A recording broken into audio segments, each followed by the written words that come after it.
Em meio à crise, a igreja permanece em oração.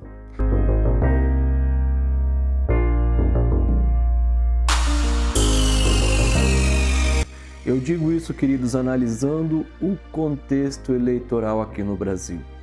No dia 2, nós tivemos as eleições, no domingo. Muitas pessoas têm percebido que estão decepcionadas, estão enfurecidas, com ódio, estão preocupadas, estão ansiosas relacionados aos resultados que nós teremos no dia 30.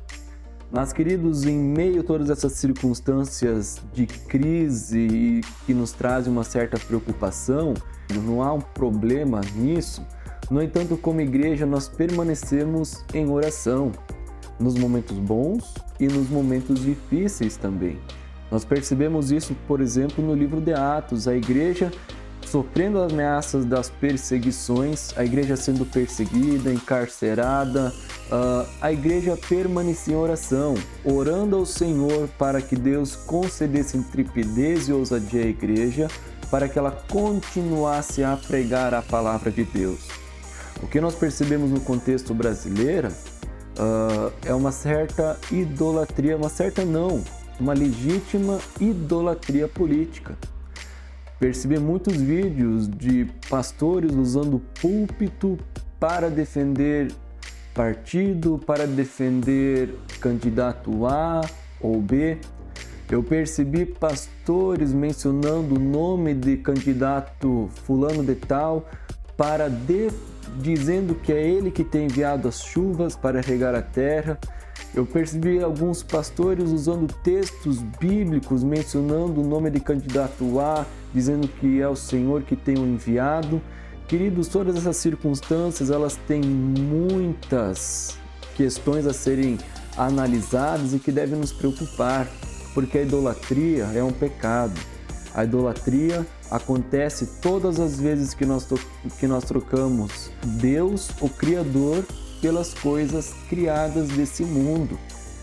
E essa questão que eu tenho analisado no contexto brasileiro, tenho percebido que nós temos trocado a oração pela idolatria. Nós partimos para os meios humanos, para a força humana, que nós podemos fazer com as nossas mãos, e deixamos de orar, colocar diante do Senhor Deus.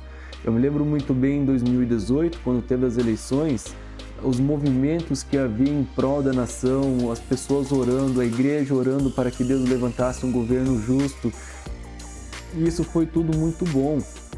No entanto, o que nós percebemos nessas eleições, esse primeiro turno, até certo ponto uma igreja militante, uma igreja lutando para levantar um governo justo, mas lutando com as próprias mãos e esquecendo-se do principal, a oração.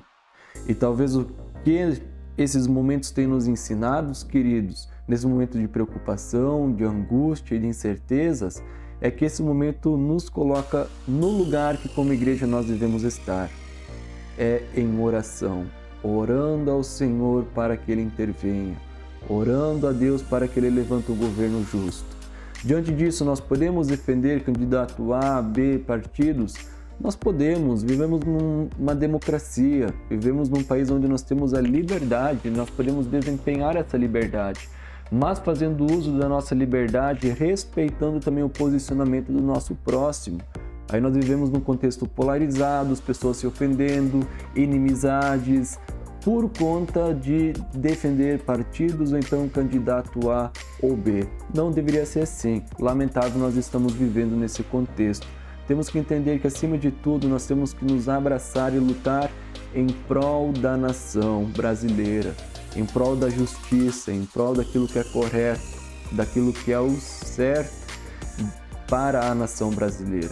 E por isso, queridos, como igreja, nós temos que voltar à oração, voltar ao lugar que nós devemos estar, orar ao Senhor de forma incessante, clamar a igreja por oração, chamar os membros para oração, levantar a igreja em oração, como foi feito em 2018, que eu me lembro muito bem. Não vamos lutar com as próprias mãos, não vamos disseminar o ódio, não vamos disseminar a maldade, vamos nos posicionar em oração, aguardando a intervenção de Deus sobre as eleições, no segundo turno. E que Deus esteja levantando um governo justo, íntegro e que esteja administrando e governando em prol da nação brasileira. Que Deus abençoe a todos nós.